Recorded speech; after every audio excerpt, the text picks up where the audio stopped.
Hello Mayans, and welcome back to my channel. If you're part of that 70% watching this video that haven't subscribed yet, hit that subscribe button and join the Maya Nation. And don't forget to hit that little notification bell down below, because then you'll be notified when I upload new content, as well as postings my community tab like new videos, questions, and polls. This week it is all about sex on my channel, so let's get right to that. I asked all of you to send me questions about what sex is like for a transgender woman after she's had bottom surgery. Boy, did you respond. And not surprisingly, the number one question you all had was about orgasm. And I will indeed answer that question, but you know what? You guys are gonna have to wait to the end of the video to hear it. And the first question I want to answer is from Jim Hawk, who asked, do you ever think you might try guys? The answer is no. Thank you. Next. What are the false notions cis lesbians have of us sexually? Well, you know what? I don't think that's something that should be categorized as just cis lesbians. I think a lot of people have false notions of us. The number one being that our vaginas are just cosmetic, that they don't actually orgasm, and they totally do. There's a lot of people who believe that we can't even feel anything down there after surgery, and that's not true at all either. I can feel over every millimeter of my new vagina. Inside, outside, around my clitoris, around my labia, everywhere. It's a living, breathing organ, which has a lot of the same characteristics as cisgender women's vaginas. Christy Huffman asks, can you feel inside with penetration like you did when you had a penis? I love being a woman, but I always wish I could feel what it's like to be inside like a man. And like I was saying before, yeah, I can totally feel inside. That is not something that is numb in any way. If you take your finger and you put it inside your mouth and you just kind of suck on it, well, your penis in that scenario is very much like your finger, and your vagina is very much like the inside of your mouth. And really, the only part of your penis that's really sensate would be about the same size as your fingernail on your finger. And it's analogous to a clitoris. So if you can imagine having your clitoris inside something like your finger and push it up inside a woman and rub it around, that's kind of what it feels like to be a guy having sex. Yeah, it feels good, but to be honest, I much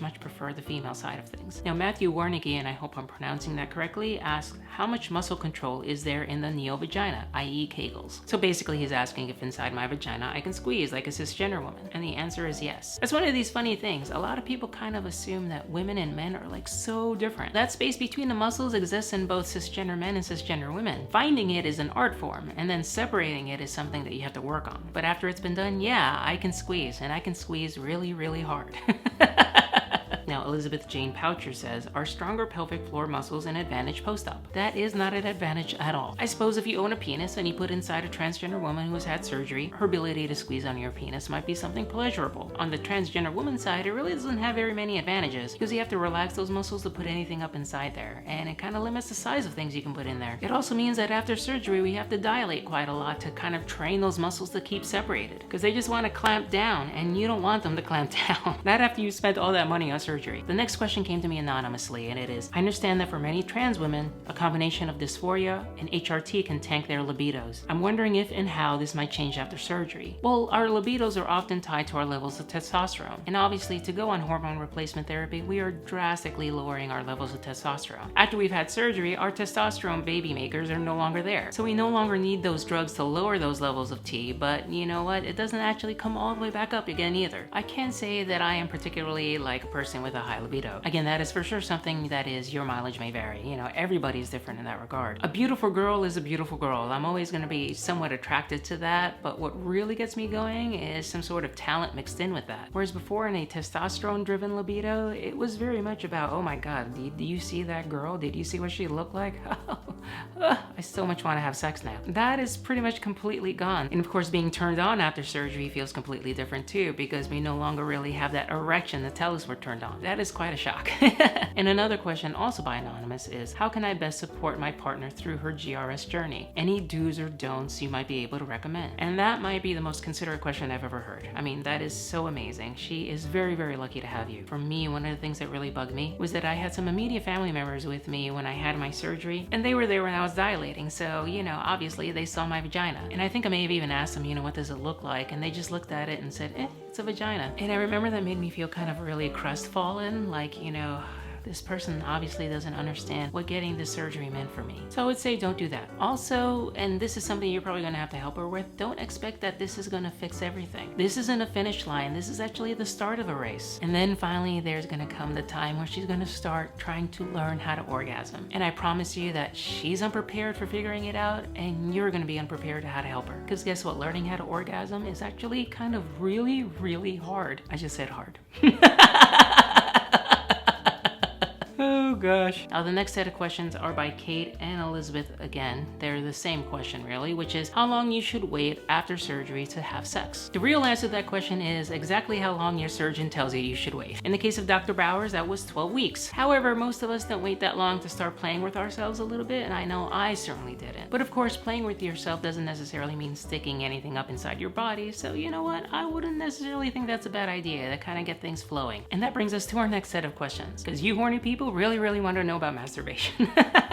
How does masturbating differ between pre and post-op? And then the other two questions actually dealt directly with masturbating, how to learn how to masturbate after surgery. Pre-op, you know, masturbating was almost mechanical. You just kind of did that and eventually you would come. Post-op, it is nothing like that, and I think that the trans women who asked me those other questions, that's the problem they're having. First of all, after surgery I discovered I can orgasm all kinds of different ways. The so-called G-spot orgasm, which is just inside your vagina. If I put pressure on it with a toy, it would make me basically lose bodily control. Now it felt orgasmic, but it didn't have that same sort of kind of release feeling that I used to have before that I was used to. It didn't feel like a climax so much as like staying up at a high plateau until basically I lost my mind. But when it came to that big O, that took so much work to some time that I thought to myself, now I understand why some trans women never get there, because it's not a mechanical thing at all after surgery. I mean, yes, touching and feeling yourself and knowing what feels good, you know, that is all involved. But what felt good at certain points of the experience didn't feel good later on, and vice versa. It was all very confusing. And I realized that my brain had to be so involved in it. I had to be like totally committed, and I had to get deep, and I mean deep inside a fantasy. And I had to hold it there for what seemed like an unnatural length of time, about an hour. And after I had that first orgasm, it was amazing. But I also remember thinking, wow, that was so hard. Can I even have another one? Am I willing to be committed again like that? So yeah, you post-op trans women out there, if you're not having orgasms, as long as everything else is like physically fine, try to involve like multiple forms of stimulation, like penetration, no penetration, and then also practice thinking about it, what it is that turns you on, and then really hold on to that thought, because I promise you that is the most important thing of all. The good news is that you don't have to do that forever. It gets much easier over time, to the point where if I wanted to now, I could probably have an orgasm in 5 to 10 minutes. If you've stuck this far in the video, guess what? We're up to the orgasm. Yay! I'm gonna get a little more in-depth in it. I just said in-depth.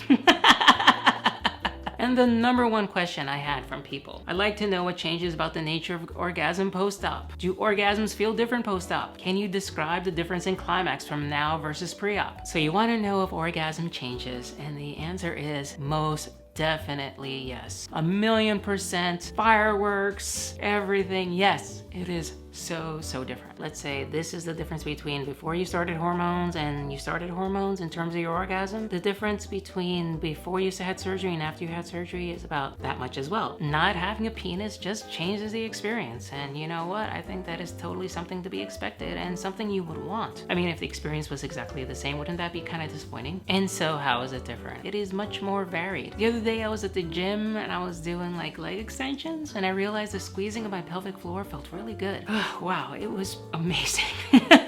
And I've heard reports from other trans women who said they've been able to come to orgasm that way. I got like tantalizingly close, to the point that I think if I really dedicated myself to it, I could probably do it too. And then the kind of orgasm. There's no external extension of your sexuality anymore. It's kind of all internal. It just kind of rebounds up in there, and it can make you shake. It can make you just lose your mind. It can make you feel hot. It can make you feel cold. It can make you break out in sweat in ways, I mean, it's one of those things, unfortunately, you just kind of have to experience. It's not something that is all that easy to describe. And I know for me, one of the greatest feelings in the world is to be penetrated, and also to play with your clitoris at the same time, or have somebody play with it for you. Then push that vibrator as hard as you can back towards the back wall of your vagina. Pull it in and out, you know, to stimulate like what a penis would do during sex. And then like the different surfaces and features you can have on things like sex toys. Glass feels different than rubber, feels different than latex. Little nubbies and ridges and that kind of thing. Yeah, it just makes you feel like one with your body in a way that is very difficult to experience when you still have a penis and you don't want one. There's not that mental overhead anymore. That just means you can dedicate that much more to the experience, that much more to the orgasm, to getting there, to your lover. And then now a couple more questions on orgasm. One is by Joan Smith, which is, how does scissoring feel like? Can you orgasm like cis women have multiple orgasms and shake violent like cis women? Scissoring really isn't a thing. You know, everything you have down there is pretty sensitive, and you don't want to have it banging against each other other any more than you want two penises banging against each other. The actual technical term is called tribbing, and it's more about kind of rubbing against each other. As for what that feels like, I can't really describe it to you, except that it feels like, you know, rubbing two vaginas against each other.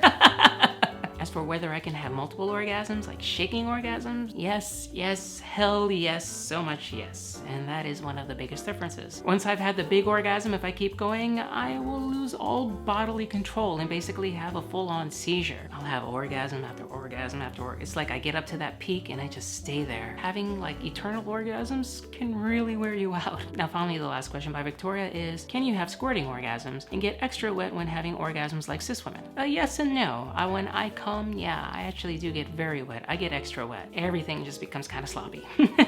However, I would not call that squirting by any stretch of the imagination. I have been with cisgender women who can't squirt, and it just comes out, and it's very watery. However, it doesn't smell like urine at all either, and from what I understand, nobody really knows quite where it comes from. So while I've never heard of any transgender women actually squirting, maybe, I guess, you know, it all depends if those stretchers exist in transgender women as they do in cisgender women. So that's a great question to ask. If any of you out there who are trans women have ever had a true squirting orgasm, let me know and put it in the comments down below. If there are any other questions that you guys don't think I covered completely, or you have other questions that come to mind, put them in the comments below and I'll do my very best to answer them. As always, my socials are also down below, including my Patreon. If you have a dime to spare in this holiday season, consider supporting my channel and what I do. And on that note, like, share, and subscribe, and see you around the interwebs.